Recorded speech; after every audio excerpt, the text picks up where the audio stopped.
कि मोदी जी आप बिहार में वोट की चोरी यानी कि चुनाव की चोरी क्यों कर रहे हैं?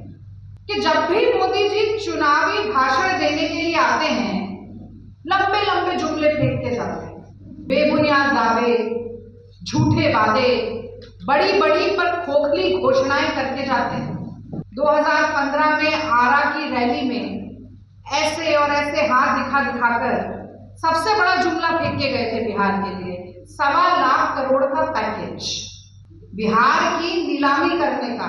75,000 करोड़ करूं कि 80,000 करोड़ करूं, ₹1.25 का नेक भी बिहार सरकार के खाते में नहीं आया। जब सरकार को कटघरे में खड़ा किया जाए, सवाल पूछे जाए और देश के लोकतंत्र के चौथे स्तंभ को जवाब मिले, लेकिन 11 साल में नरेंद्र मोदी जी ने तो एक प्रेस वार्ता की नहीं, आप लोगों का सामना किया नहीं, कोई सवाल लिए नहीं और जवाब दिया नहीं। यूनिवर्सल अडल्ट फ्रेंचाइज, हर वयस्क नागरिक को वोट का अधिकार दिया था, उस पर भी प्रहार हो रहा है, उसका भी हनन हो रहा है और बड़ी निर्लज्जता के साथ हो रहा है। अरे शर्म आनी चाहिए आप लोगों को। आपने बिहार में विकास नहीं किया। करीब 20 साल इस गठबंधन की सरकार रही कि आज भी बिहार के लोगों को प्रवासी बनकर मजबूरी में और मजदूरी के लिए दूसरे प्रांतों में जाना पड़ता है। घर पर नहीं मिले तो 35 लाख लोगों का नाम काट दीजिए। मजाक हो रहा है यहाँ पर लोकतंत्र के नाम पर। और आज एक बहुत ही महत्वपूर्ण विषय पर आप सभी प्रेस कर्मियों को, प्रेस के साथियों को संबोधित करने का सौभाग्य भी प्राप्त हुआ।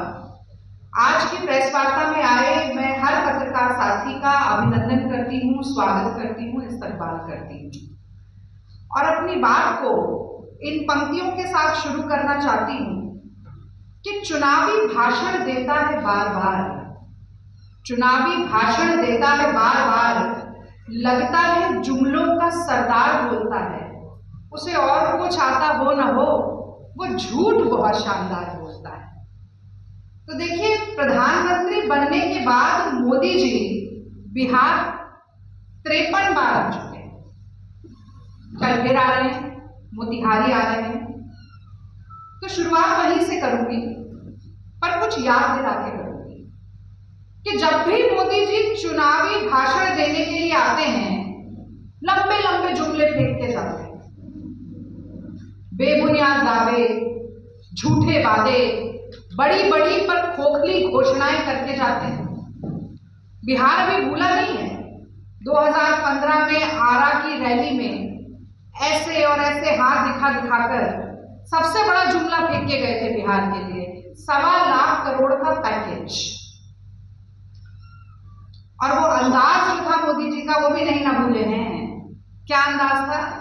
बोली लगाने का, बिहार की नीलामी करने का। 75,000 करोड़ करूं कि 80,000 करोड़ करूं, 85,000 करोड़ करूं कि 90,000 करोड़ करूं, और ज्यादा करो तो छोड़ दीजिए, 1.25 लाख करोड़ भी छोड़ दीजिए, ₹1.25 का नेक भी बिहार सरकार के खाते में नहीं आया। जैसे कि काले धन की वापसी के बाद जो होनी थी तथाकथित 15 लाख रुपया किसी देशवासी के खाते में नहीं आया। और आज भी हमने यहाँ पर केतली और गिलास रखा है, तो आप सबके मन में भी और जो आपके माध्यम से हमें देख रहे हैं, जरूर सवाल उठ रहा होगा कि आखिर ये यहाँ पर क्यों है। तो मोदी जी को चाय पर चर्चा करने का बहुत शौक है। हमने भी कहा कि मोतिहारी आ रहे हैं कल, चाय पर चर्चा जरूर होनी चाहिए। तो ये चाय है, जरा चाय निकालिए राजेश। तो चाय है, पर ये चाय मोदी जी के वादों की तरह फीकी चाय है। वो इसलिए फीकी है क्योंकि 2014 में आए थे मोदी जी और कह के गए थे कि मोतिहारी की शुगर मिल जब शुरू हो जाएगी तब मैं दोबारा बिहार आऊंगा और वहां की चीनी की मीठी चाय पीऊंगा। तो चाय तो हमने मेहमान नवाजी में रखी है, पर हमने उसमें चीनी नहीं डाली, क्योंकि मोतिहारी की बंद पड़ी हुई शुगर मिल को आज भी नरेंद्र मोदी जी के वादे और 10-11 साल पुराने वादे के पूरे होने का इंतजार है। और वो बंद पड़ी हुई शुगर मिल इस बात का प्रत्यक्ष प्रमाण है कि मोदी रीति सदा चली आई। मोदी रीत की सदा चली आई, जो कह जाए वो कभी ना निभाई। तो आपके माध्यम से मैं बिहार की जनता को याद दिलाना चाहती हूँ कि जो वादे पहले पूरे नहीं हुए, आगे भी लंबे लंबे जुमले छोड़ के जाएंगे, वो फेंकेंगे, आप लपेट लीजिएगा, पर विश्वास मत कीजिएगा। और अब एक आप लोगों से जुड़ी हुई बात मैं जरूर कहना चाहती हूँ। देखिए, मैं समझती हूँ कि लोकतंत्र मजबूत होता है सवाल जवाब से, जिम्मेदारी से, उत्तरदायित्व से। जब सरकार को कटघरे में खड़ा किया जाए, सवाल पूछे जाएं और देश के लोकतंत्र के चौथे स्तंभ को जवाब मिले। लेकिन 11 साल में नरेंद्र मोदी जी ने तो एक प्रेस वार्ता की नहीं, आप लोगों का सामना किया नहीं, कोई सवाल लिए नहीं और जवाब दिया नहीं। लेकिन जिम्मेदार विपक्ष होने के नाते कल मोदी जी के आने से पहले हम 5 बड़े सवाल मोदी जी से पूछना चाहते हैं। और सबसे बड़ा, सबसे प्रमुख और सबसे ज्वलंत सवाल, जो सिर्फ मेरे नहीं, क्योंकि आप भी बिहार के लोग हैं, पटना के लोग हैं, बिहार के मतदाता हैं, ये सवाल आपके जहन में भी जरूर उठ रहा होगा और बार बार दिमाग में कौंध रहा होगा। मैं उसको जुबान देने का काम आज यहाँ पर करती हूँ। तो सबसे पहला और सबसे प्रमुख सवाल यह है कि मोदी जी, आप बिहार में वोट की चोरी यानी कि चुनाव की चोरी क्यों कर रहे हैं? आप बिहार के मतदाताओं के मताधिकार को छीनने का षड्यंत्र चुनाव आयोग से क्यों रचवा रहे हैं? जिस तरह से खुलेआम धांधली, गोरख धंधा, लोकतंत्र की लूट मची हुई है, क्या ये आपको बिल्कुल भी शर्मसार नहीं करती मोदी जी? ये सवाल जो है, ये सिर्फ विपक्ष के सवाल नहीं, ये बिहार की जनता के सवाल है। हम ये तो जानते हैं कि जैसे जैसे बिहार के चुनाव नजदीक आ रहा है, वैसे वैसे मोदी और भाजपा ठगबंधन का सिंहासन यूं डोलता जा रहा है। लेकिन आप इतने घबराए हुए हैं मोदी जी, इतना कांप रहे हैं आप डर के मारे, कि आपने ईसी को इलेक्शन कमीशन रहने ही नहीं दिया। अब ईसी इलेक्शन कमीशन नहीं है, ईसी इलेक्शन चोरी शाखा में तब्दील हो चुका है। और यही बात आज देश के नेता प्रतिपक्ष राहुल गांधी जी ने ट्वीट के जरिए भी कही। और एक बार फिर चुनाव आयोग, मोदी जी और उनकी ये राजनीतिक साठगांठ का पर्दाफाश करने का भरपूर प्रयास किया और उसमें सफल भी हुए, क्योंकि आज देश का पूरा जो आज के दिन का नैरेटिव है, वो इलेक्शन कमीशन को इलेक्शन चोर शाखा के रूप में जान रहा है और बोल रहा है। अब हम आपको एक वीडियो दिखाना चाहते हैं। ये वीडियो एक स्वतंत्र पत्रकार ने बनाया है, अजीत अंजुम उनका नाम है। आप जान भी रहे होंगे, उनके ऊपर अभी हाल फिलहाल में एक FIR भी की गई है। ये जो वीडियो है, ये फुलवारी शरीफ पटना का वीडियो है। आप देखिए कि इसमें BLO जो है वो क्या कर रहे हैं।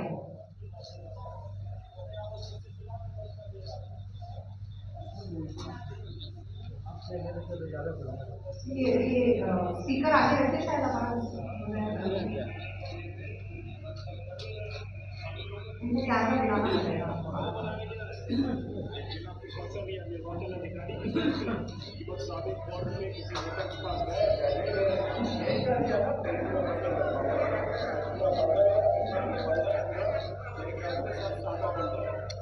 इसमें किसी में कुछ नाम नहीं लिखा हुआ है, मतलब ऊपर जो चुनाव आयोग का है और उसमें सब अधूरा भरा हुआ, कुछ भी सारे कॉलम खाली, पीछे कोई सिग्नेचर नहीं है। और जब तक होगा इसमें ये सारे BLO हैं, इन सबको जिम्मेदारी फुलवारी शरीफ में हमें ये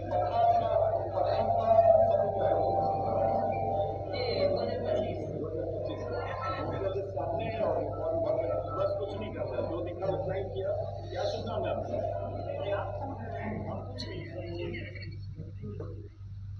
तो आपने देखा कि SIR, स्पेशल इंटेंसिव रिवीजन के नाम पर किस तरह का फर्जीवाड़ा चल रहा है। जो सेंटर चलाए जा रहे हैं उसमें कोई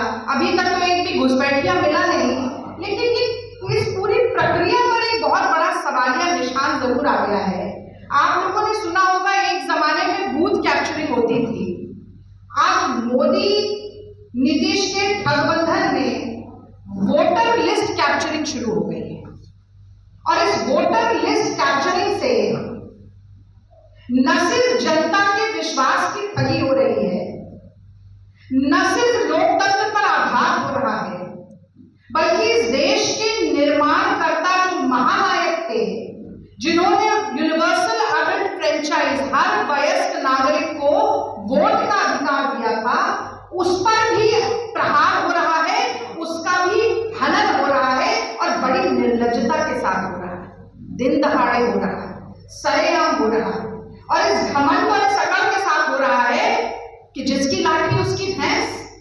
देश में हमारी सरकार है, बिहार में हमारी सरकार है, तो हम चाहे तो कुछ कर जाएंगे और कोई हमें रोक नहीं पाएगा। घमंड है इस बात का। लगता है उन्हें बार बार ये भाजपाइयों को कि लश्कर भी हमारा है, सरदार हमारा, हम झूठ को सच लिख दें, अखबार हमारा, और बिहार के फरियादी जाएं तो कहां जाएं, कानून हमारा है, दरबार हमारा। लेकिन मैं बता देती हूं कि जिस तरह से अजीत अंजुम जी ने ये रिपोर्टिंग की है, ऐसे निर्भीक सच्चे पत्रकार जब तक हैं और संविधान को हाथ में लिए गरीब, पिछड़े, शोषित, दलित, अल्पसंख्यक, हर वो व्यक्ति जो पंक्ति में अंतिम दर्जा प्राप्त है, उसकी लड़ाई लड़ने के लिए राहुल गांधी जैसे नेता जब तक इस देश में है, तो मोदी जी की अपने मन की बात लोगों पर नहीं थोपी जा सकेगी।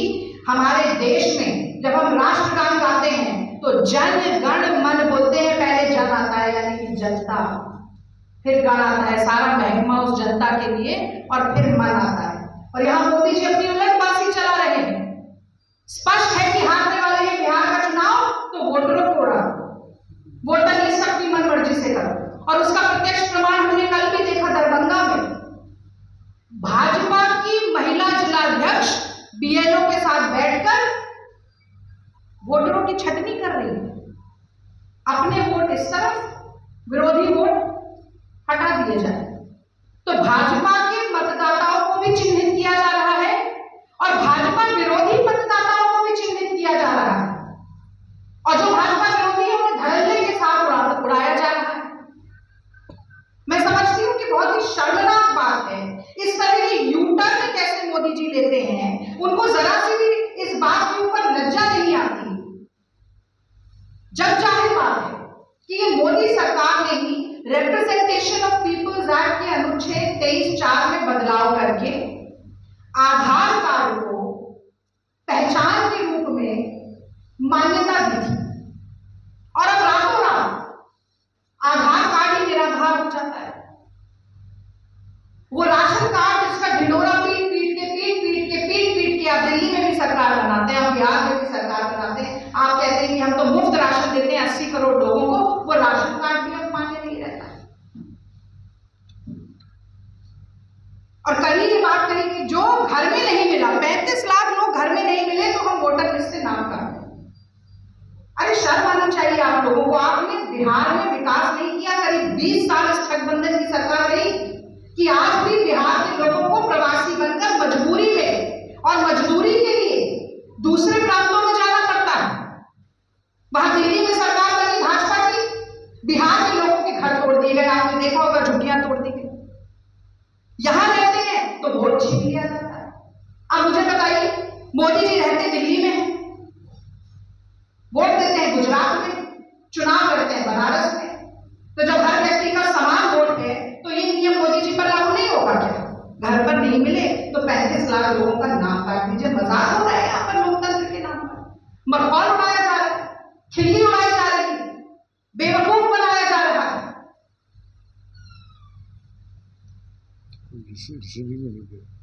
रिसीविंग नहीं दी जा रही है, कोई रिसीविंग नहीं है, कोई रसीद नहीं है, कोई ऐसा कागज नहीं है जिसे दिखाकर कहा जाए कि हाँ हम तो गए थे और हमारी जांच पड़ताल हुई और ये निकल कर आया है। एफआईआर का पर्दाफाश करने वाले पर एफआईआर हो जाती है, पर चुनाव आयोग इन सब बातों का संज्ञान भी नहीं लेगा, मुंह में दही जमा कर बैठ जाएगा, मोदी जी के मुंह पर ताला लग जाएगा। और नीतीश बाबू की तो बात ही क्या करें। नीतीश बाबू की तो नेतृत्व की क्षमता कितनी बची है नहीं बची है, ये तो मैं जनता पे और आपके विवेक पर छोड़ देती हूँ। सरकार तो बिहार की अब दिल्ली से चल रही है, दिल्ली का रिमोट कंट्रोल है, और जब से दिल्ली में सरकार है अपराध भी यहाँ दिल्ली की सरकार चल रही है, अपराध कितना बढ़ा है, वो अगले पॉइंट पर मैं आऊंगी इसके बाद।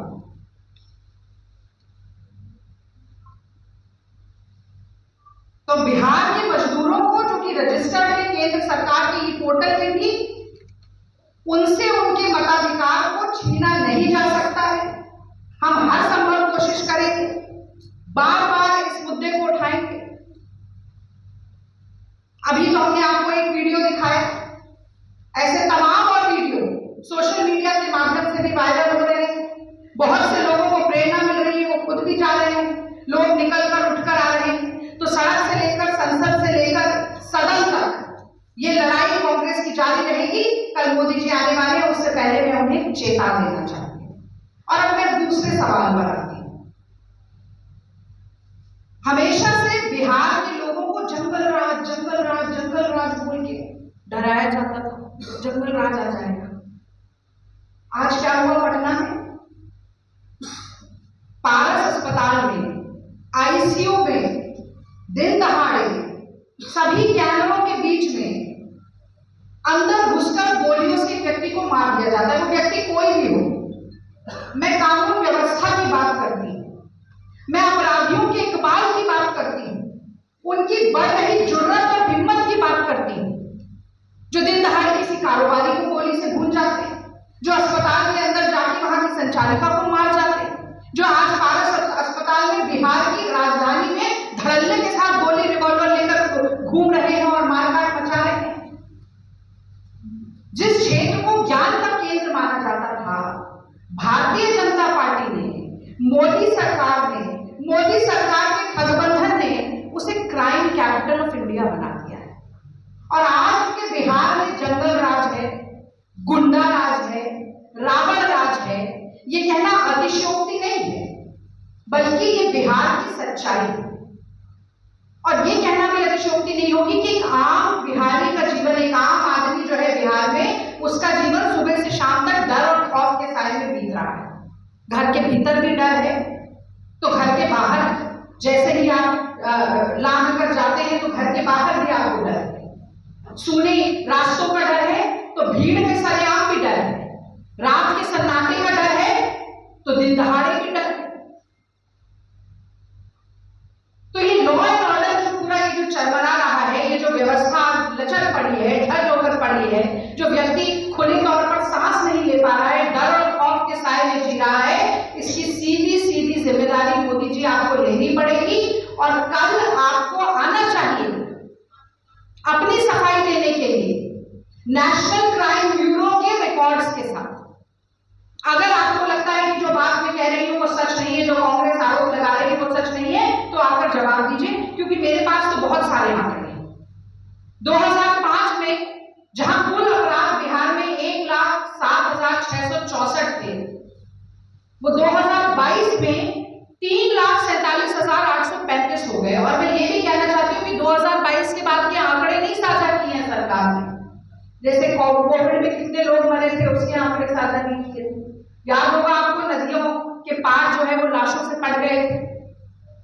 जैसे बेरोजगारी के आंकड़े साझा नहीं किए थे, नेशनल स्टैटिस्टिकल कमीशन के लोगों को इस्तीफा देना पड़ा था। 2022 के बाद के कोई भी अपराध के आंकड़े हमारे पास नहीं है। तो अगर आज की बात करें तो 5 लाख से ज्यादा होगा, पर 2022 तक ही 323% वृद्धि हो चुकी है। हत्या के मामले में बिहार पूरे देश में दूसरे नंबर पर है। अटेम्प्ट टू मर्डर के मामले में भी बिहार पूरे देश में दूसरे नंबर पर है, और पहले नंबर पर योगी जी का प्रदेश है, उत्तर प्रदेश है, दोनों भाजपा शासित प्रदेश है। महिलाओं के खिलाफ अपराधों में 336% की बढ़ोतरी हुई है। नाबालिग बच्चियों के खिलाफ अपराध में 7,000% की वृद्धि हुई है। और एक हाल फिलहाल की रिपोर्ट थी जो बता रही थी कि पूरे देश का भी आंकड़ा देखें तो मोदी जी के राज में 96% छोटी बच्चियों के साथ बलात्कार और यौन शोषण के मामले बढ़े। दलित उत्पीड़न के मामले में भी बिहार उत्तर प्रदेश के बाद पूरे देश में दूसरे नंबर पर आता है।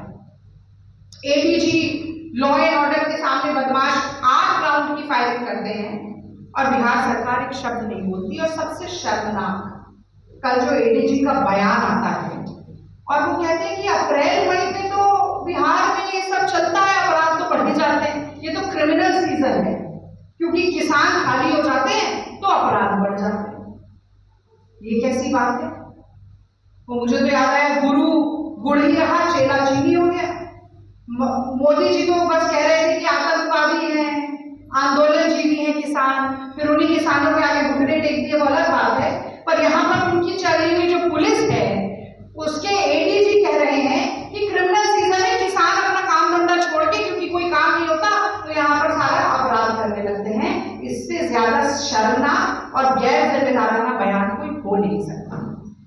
तीसरा सवाल जल्दी जल्दी करती हूँ। तीसरा सवाल जो है वो विकास को लेकर है। विकास या विनाश, क्या हो रहा है? अभी पुल टूटा था बिहार में, बहुत मीम चली थी ना, मीम बहुत मोदी जी की। सड़कें टूट रही हैं, पुल टूट रहे हैं, और तो छोड़िए, मुझे तो पिछले चुनाव का दरभंगा का एम्स याद है। दरभंगा में एम्स, मोदी जी दरभंगा में एम्स बनाकर गए, रिपोर्टर वहां गए तो एक पत्थर भी नहीं मिला, एम्स तो छोड़ दीजिए। कुछ यही हाल नेशनल हाईवेज का भी है। तो जो अगर हम एक औसत प्रगति की दर बताएं, जिस स्पीड पर काम हो रहा है बिहार में नेशनल हाईवेज का, और नेशनल हाईवेज की बात इसलिए कर रही हूँ क्योंकि वो भी हो भले नितिन गडकरी, पर प्रधानमंत्री मोदी जी उनकी ही सरकार देख रही है। तो 40% से ज्यादा किसी एक भी नेशनल हाईवे का काम नहीं हुआ है। उसकी प्रगति दर 40% है, और बहुत से तो ऐसे काम हैं जो नील बटा सन्नाटा है, शून्य, सिफर, जीरो। जैसा कि मैंने आपको बताया कि दरभंगा का एम्स था। 2-4 मैं आपको पढ़ के बताती हूँ, उसके बाद ये आपको प्रेस विज्ञप्ति के साथ पूरी लिस्ट हम साझा भी करेंगे। तो रामनगर से रोसड़ा की ये सारी जो संवैधानिक संस्थाएं हैं, उनके धागे ऐसे मोदी जी के हाथ में हैं, और वो यूं करके कठपुतली बन के, सूत्रधार बन के उनको नचा रहे हैं, और नचा के काम कर रहे हैं। वरना आप मुझे बताइए, आपको याद होगा चंडीगढ़ का विजुअल, ऐसे कैमरे में देखते हुए पकड़े गए थे, मेयर का चुनाव था और खुद ही स्याही से इनवैलिड वोट किए जा रहे थे। तो ये सब हो रहा है, ये सच है, और कमाल की बात यह है कि सबके सामने खुलेआम हो रहा है, ये छुपकर भी नहीं कर रहे। इतनी धृष्टता आ गई है अब कि हम जो चाहेंगे वो करेंगे और हमें कोई नहीं रोक सकता। तो इस घमंड को, इस अहंकार को तोड़ना जरूरी है।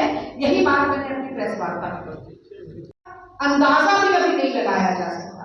इसको रोकने की जिम्मेदारी जितनी विपक्ष की है, मैं समझती हूँ आप लोगों की भी है कि ये मुद्दा चले उठे और ऐसी मूर्खतापूर्ण हरकतें बंद हो।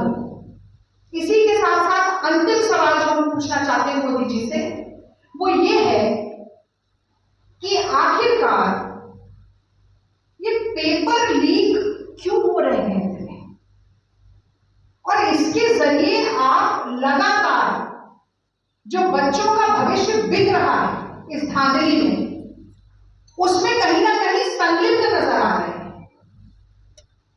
और मैं ये बात पूरे ताल ठोक कर कहना चाहती हूं कि बिहार के दूर दराज गांवों में, कस्बों में गरीब माँ बाप जो अपना पेट काट कर, अपनी महत्वाकांक्षाओं को सिकोड़ कर, अपनी ख्वाहिशों को दफन करके, एक एक पैसा जोड़कर अपने बच्चों को पढ़ने के लिए भेजते हैं, एग्जाम की तैयारी के लिए भेजते हैं, और फिर पेपर लीक हो जाता है, परीक्षा रद्द हो जाती है, साल दर साल, साल दर साल, साल दर साल ये कुछ चलता रहता है। जैसे कि हमने वो सनी देओल की फिल्म में सुना था ना, तारीख पे तारीख, तारीख पे तारीख, तारीख पे तारीख, वैसे ही ये पेपर लीक पे पेपर लीक, पेपर लीक पे पेपर लीक। और जब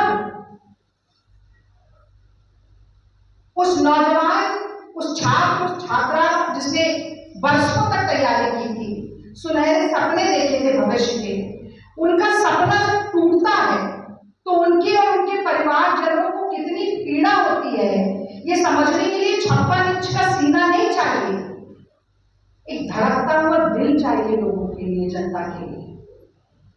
56 इंच का सीना होगा मोदी जी, पर जनता के लिए धड़कने वाला दिल नहीं है आपके पास, इसलिए आप समझ नहीं सकते। 7 वर्षों में 10 बड़े पेपर लीक हुए, 10 बड़े पेपर लीक। 2017 में सिपाही भर्ती परीक्षा का पेपर लीक हो गया, 21 FIR दर्ज हुई, 21 जांच जारी, कुछ नहीं हुआ। कहा जाता है justice delayed is justice denied, पर बिहार में उसका कोई मायना नहीं। 17 में सिपाही भर्ती का पेपर लीक, 19 और 21 में पुलिस की भर्ती का पेपर लीक, 21 और 22 में उत्पाद विभाग की परीक्षा का पर्चा लीक, ईओयू द्वारा जांच चल रही है। 2022 में बीपीएससी की परीक्षा का पेपर लीक हो गया, फिर 21 एफआईआर दर्ज हुई पर कुछ नहीं हुआ। 2023 में फिर सिपाही भर्ती का पर्चा लीक हो जाता है, 17 के बाद फिर 23 में लीक है। 2023 में नीट का जो बहुत बहुचर्चित भी रहा पर्चा लीक हो जाता है, और सोचिए सोशल मीडिया पे लीक हो जाता है, व्हाट्सएप पे लीक हो जाता है। कोई डर ही नहीं है, कोई मन में भय नहीं है कि पकड़े जाएंगे तो क्या होगा। तो कभी कभी तो मुझे ऐसा लगता है कि चूंकि मोदी जी खुद नहीं पढ़ लिख के पास हो पाए, तो इसलिए उन्होंने ठान लिया है कि जहां जहां सरकार बनेगी मैं किसी को पढ़ लिख कर पास नहीं होने दूंगा। अब वो तो एंटायर पॉलिटिकल साइंस की डिग्री कह रहे थे मैं लेके आया हूं, पर आज तक तो डिग्री दिखा नहीं पाए। पर बिहार के लोगों से, बिहारियों से बिहारी होने के कागज उन्हें जरूर देखते हैं, अपनी डिग्री नहीं दिखा पाए। तो ये तमाम सवाल आज के सवाल हैं। मैं जानती हूं मोदी जी का जवाब नहीं देंगे, क्योंकि मोदी जी का ना वन वे ट्रैफिक होता है, सिर्फ अपने मन की बात दूसरों पे थोपो, जनता के विपक्ष के मन की बात सुननी ही नहीं है, कान बंद हो जाते हैं।